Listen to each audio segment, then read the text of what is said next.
Hello guys, good morning. So ngayon po ako gagamit ng laptop. Flex ko lang po ito sa inyo, no? Share ko lang po. Gamit po ako ng printer. Gumagamit po ako ng electric fan. Isa dito sa kwarto. And then, another electric fan po dito sa sala. Ayan. Okay. And then, habang bukas po ang aming internet. Ayan. Okay, naka-open din po ang aming CCTV. No? CCTV sa loob at labas ng bahay po. And then another one is, bukas din po ang isa pang,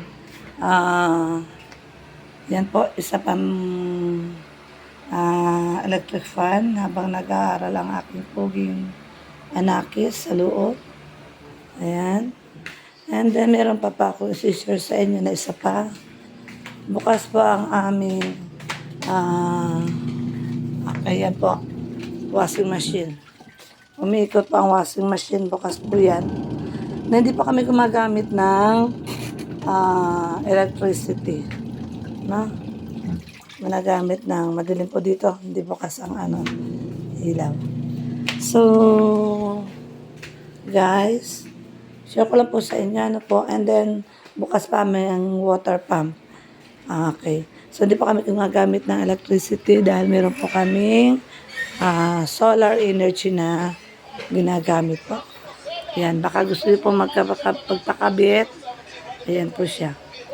So, yun lang po, para maminos ang ating kuryente po.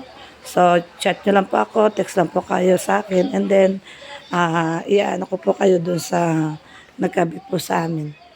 So, okay po siya. No? Want to sawa tayo. Ayan po. Okay, thank you po.